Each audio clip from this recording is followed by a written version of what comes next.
Welcome to Living the Dream Iowa Life. I'm your host, Hannah Nuss, and each weekday we'll share enthusiasm for what's possible and dive into the stories of Iowans living their dream lives right here in the heartland.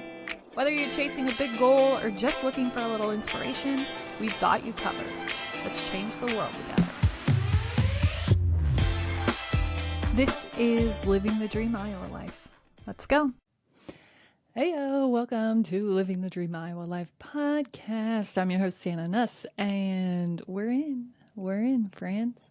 I have missed all of you a little bit.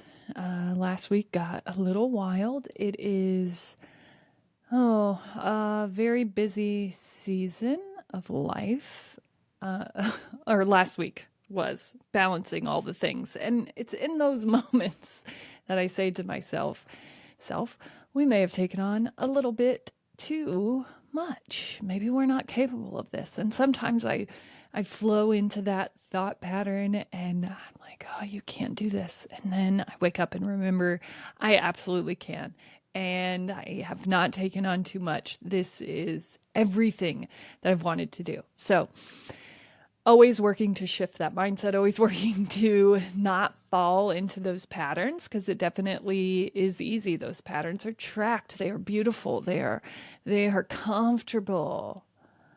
They always come back in and they're like, let me escort you to your lowest, most overwhelmed self. Now, I was working with my kids for the first time through a very stressful week. And it is the most on top of and ready that I have ever been for the week at the shop. And I thought it would definitely be the opposite because we are balancing a lot. You're doing school. I'm helping you with that. We are only, it's about our fourth week. We're going into our fourth week. We're only 4 weeks in, so 3 weeks would be kind of the breaking point. Hey, what are we doing? How do we do that? We're going to fall off. All the wheels are falling off. That's a general breaking point. And they didn't. So much so that Saturday morning when everything was happening, so just to break it all down for you, I ran a vendor fair, and luckily I have a lot of great help through our community. We ran about 20 vendor fair. We had kids vendor fair, so I lead a curriculum for entrepreneurship for kids, and then they come up with businesses, and then kind of their capstone of that is to have a booth at this vendor fair. We do that twice a year. And so that was going on. I had 2 kids in the vendor fair. So that was going on. So I had to inevitably start 2 businesses. It was fall reveal at the shop. So we bring in all of our new product, which means we are flipping pretty much everything, every single thing of our inventory. We're flipping. Yeah, that's always fun. And then I had garage sale, which means all of our brands are bringing me their product that didn't sell, and I'm putting that out on a garage sale to offload that inventory for them. And usually, and I had one of my employees come in and she helped out Saturday, and she came in and she said, "Your office is clean. What's going on?" And I was taken aback for a second because I was like, you are right. Usually garage sale, everything is thrown, everything is happening at 3 a.m. There is no way to keep a good balance. It's just madness because it is everything all at once. Everything. And it wasn't. My office was clean. Everything was done right and well and organized and lovely. And for a second, I think we all were like, I can't even believe this for myself. What the heck? And I think that this all comes down to the topic of today, which is Do you love yourself? Do you love yourself? And I don't love the version of myself that I have been. I don't love being disorganized. I don't love being kind of flighty and everywhere and nowhere. I don't love that. And I feel like I have been that. And when we are not in a place of self love, it's really easy to go into those kind of threatening, hateful places of being. It's really easy to fall back into those patterns of self hate. And it doesn't have to be that mindset where you're going, oh, you're so dumb, you're so terrible, what are you doing? It doesn't just have to be that. It's in the way that we move and we treat ourselves and we take care of ourselves. And Saturday morning, I said, we have a ton to do, but I know that I will feel better today if I get a run in before all of this happens. And I got to get in a run and I got to structure my day in a very balanced, beautiful way. And this is probably the year that I have had more than anything. And I think it all comes down to loving myself enough to show up for the things that I need to do and to get them done. And this is the self-love portion. This isn't only words that work. This is how do I show up and how do I care for myself and how do I make sure that I am a part of the makeup of how my day is structured.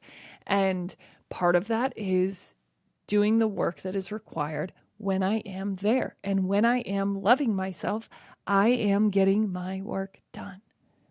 Period. I am. That's where we're going. That's what we're doing.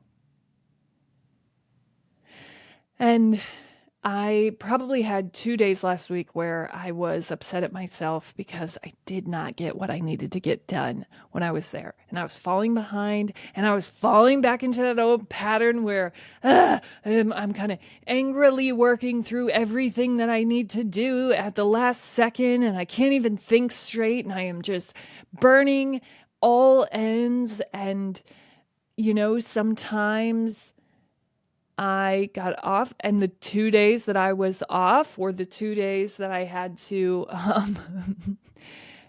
pick up. I couldn't really balance my morning appropriately, and I was spiraling like, I can't handle this. I don't know how I'm going to do all of this. Da da da da da. And those were the 2 days that I missed recording my show. Boo! And I remembered that I am very capable of doing this. This is everything that I want to do. And it is work. And it doesn't have to be work built up in that overwhelm. Like, I got to sit down and actually do the work when I am assigned the work versus letting it all build up and then me feeling terrible and overwhelmed and unbalanced and not being able to do the things that I need to do for myself because I love myself. And so often I throw that away. I say, oh, I could do all of these things, but I'm not going to be able to do what I need to do for myself. Sorry, it's not going to happen. I can't do it. There's no time. There's no time to care for myself. There's no time to do these things that I really want to do. There's no time. That's not possible. No way. You're done. You can't. And I made it all happen. Somehow. And I typically do. And so that is what I was saying to myself. You have pulled this off now 5 times. You have more help than you've ever had. You just have to do the work. When you are here, do the work. And so we kind of have had some time to see what this new balance was going to look like, to see what life was going to look like, restructured, rezoned, rebalanced. And so last week at one point, I had said to myself, I need to redo my schedule because everything I do is dependent on a very strict schedule of when things need to happen and how they're going to get done. And it's funny because I wouldn't call it a schedule because that would make me feel kind of antsy and not loving that for myself.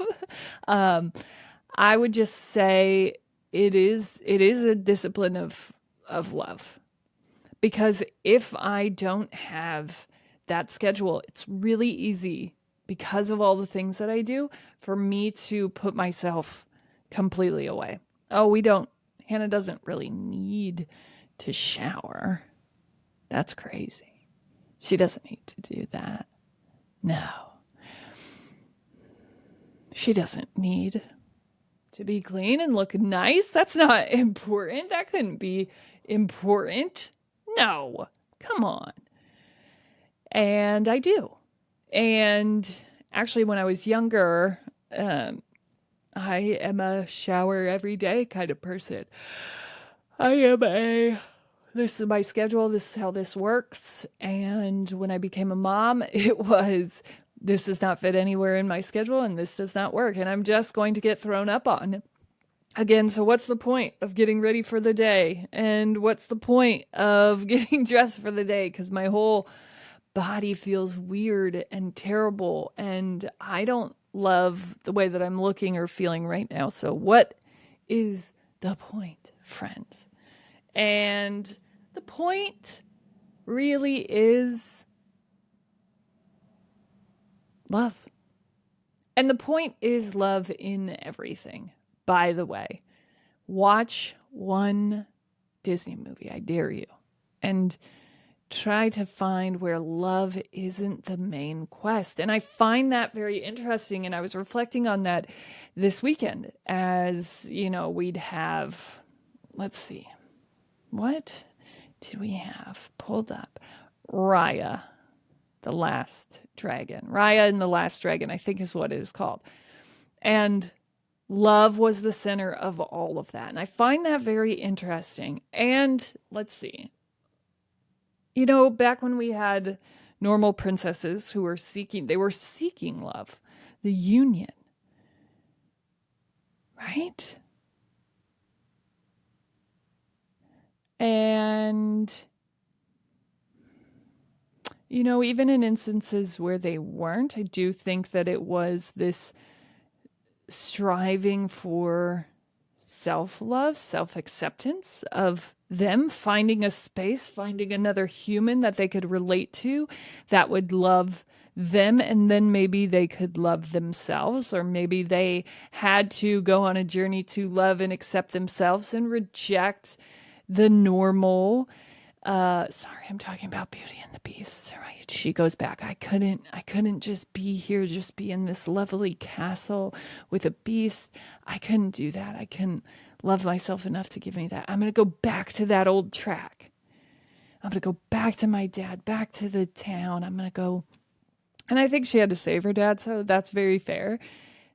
But she goes back and she sort of has this moment where she renounces the community at large. Like, I know you don't understand. This is magic. This is love. You can't even begin to comprehend what I'm talking about. It's love. It's love. It's always love, by the way. Frozen. Duh. Love. Love unfreezes a frozen heart. Love. Oh, the ice is going away. It's love. And why? Well, if we're just looking at the chakra instance, and what I will say is love comes after power. And love is developed in the adolescence from 7 until 12. And kind of where we're watching these Disney movies, maybe with a second lens, where we're understanding the deeper meaning of all of this.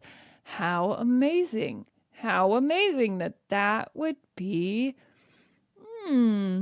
right where we're teaching about love the most. Interesting. Interesting.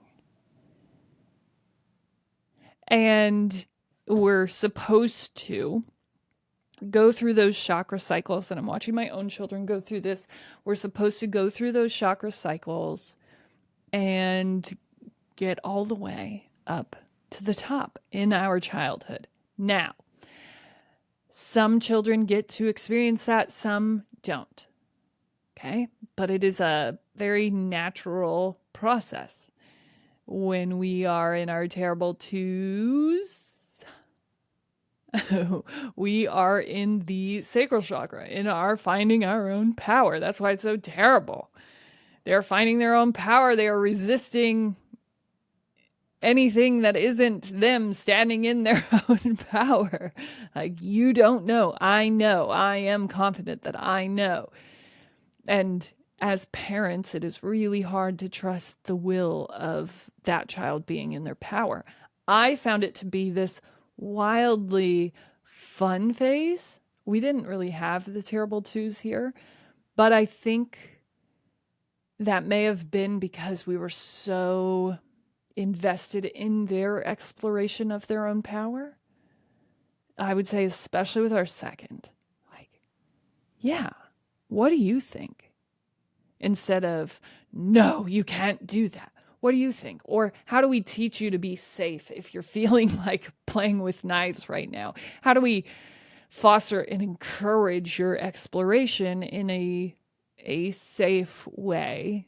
Because it's interesting, especially now as I watch other people's kids once in a while. It's really interesting when you get to that phase of parenthood where your kids understand how to not die, where they can kind of watch out for themselves. You forget very quickly how little kids know how to do that, where they are just making some insane choices because they really have no background of experiencing that firsthand and realizing it is a terrible idea.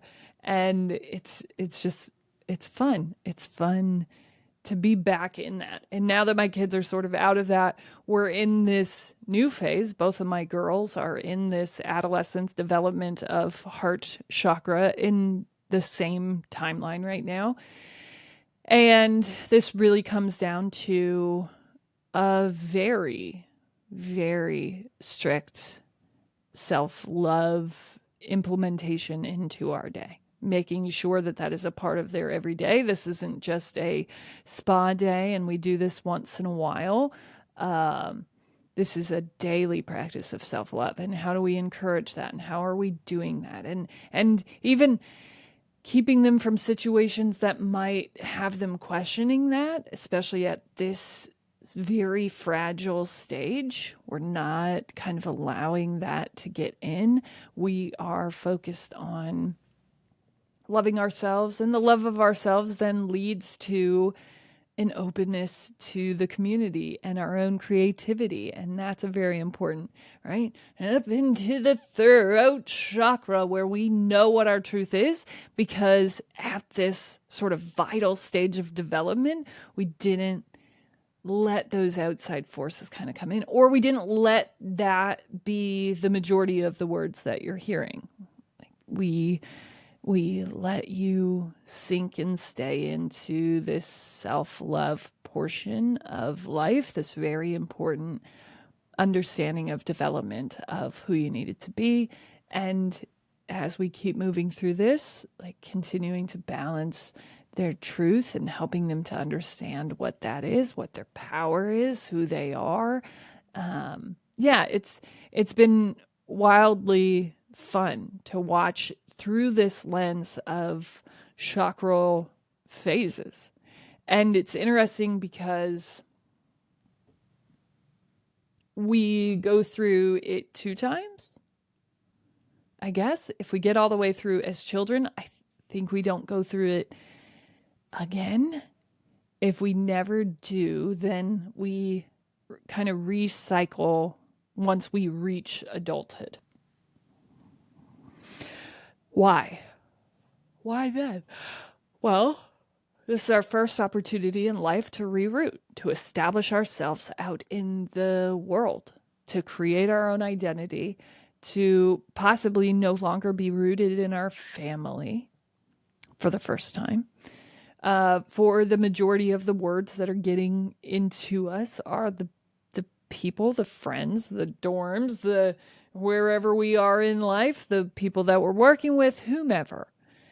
And all of a sudden, if we don't have that base built up, then we kind of just turn into whomever we are around. And I know I experienced that. And so rooting for me just looked like actually a lot of uprooting. And I definitely sort of imprinted on powerful figures in my life at that point, looking for that love outside of myself, looking for that power outside of myself, trying to be a part of something that was powerful because I wasn't. And I did find love there. I don't know how healthy it was, but found some. And I kind of just kept following my feet, but never really got to that next level, would continue to reroute. I had a chance in college to stay rooted to the people that I loved, to the environment that I loved, and every part of me was so used to the rug being ripped out from under me that I did that to myself. I was like, nope, you can't. No, ripped.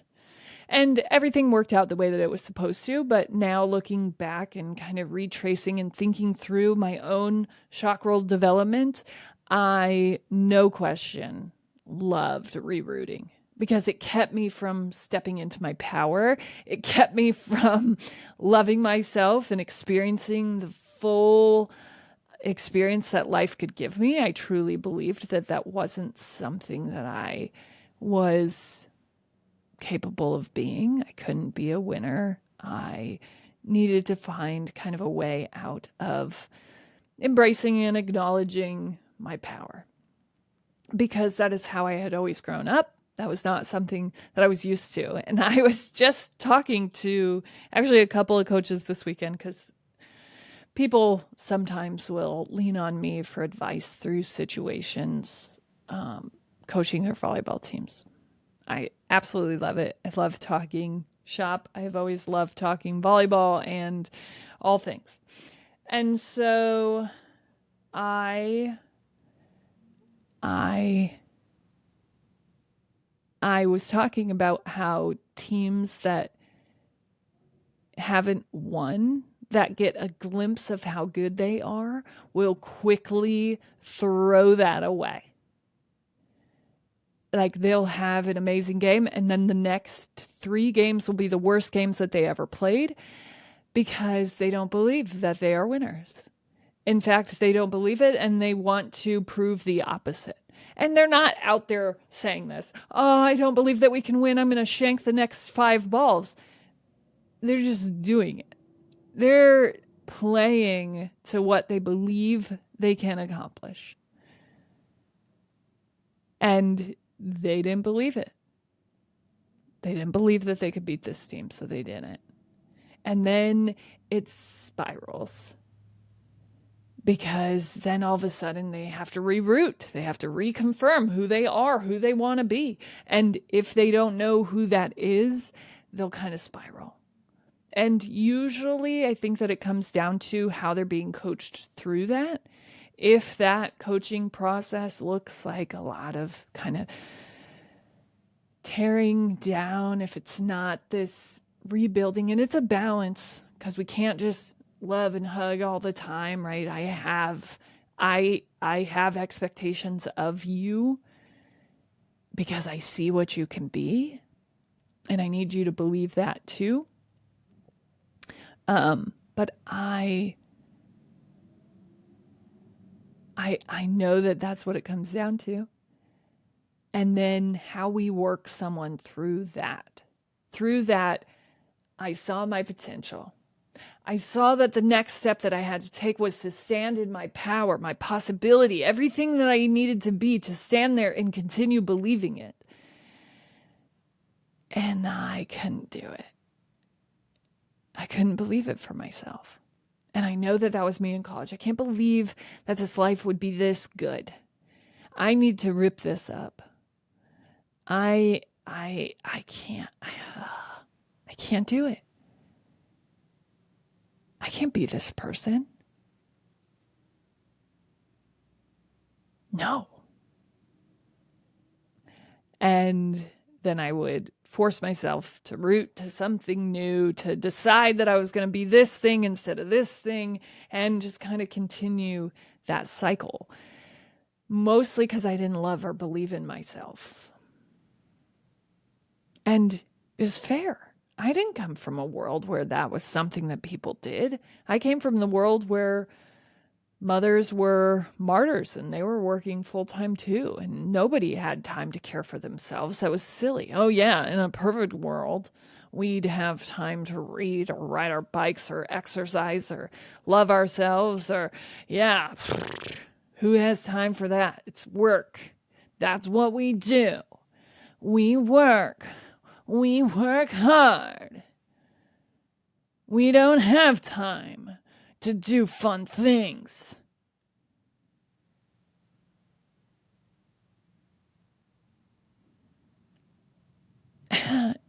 And yeah, I understand the work hard mentality and the rest that comes with that is real. But I also think it is a scapegoat because we could make time for it. But a lot of times, if we haven't crossed over into our powerful selves, which if we're saying that, then we're not accountable for our own actions. So we're not creating a life. Life is just happening to us, which means we're not standing in our power. We're probably still just trying to find security and root somewhere. There's no way that we could be loving ourselves. And when they say that, it's true. There is no way. We haven't even started down a path where that's possible. The discussion is not leading us anywhere close to that being the destination. And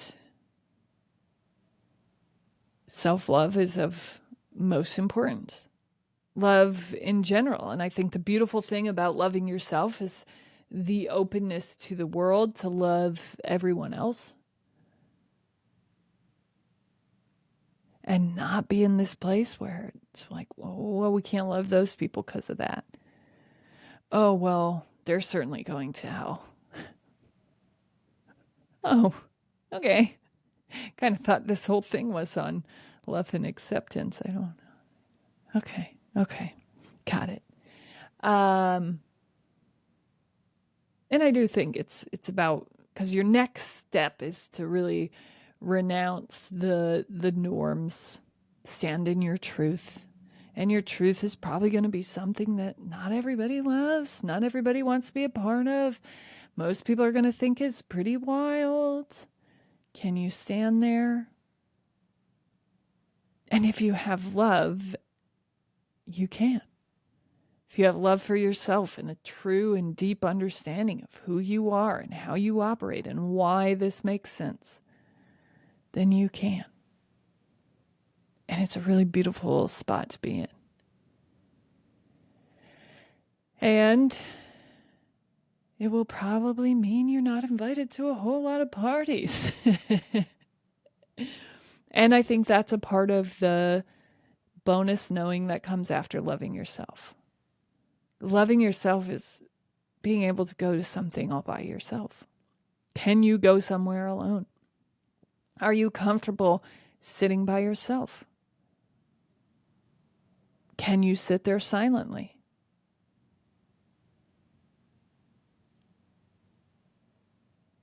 Can you do nothing by yourself in a public place?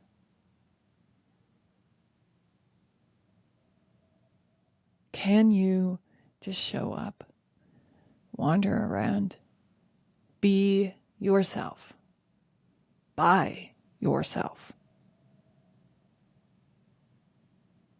owning and standing in your full existence? Oof.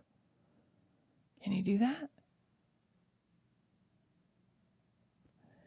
Because once we're there, we're probably pretty close to our truth, if not in it completely.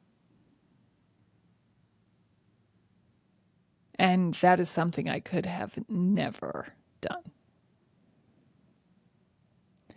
As always, you're smart, you're strong, you're beautiful. What are you going to do? Change the world.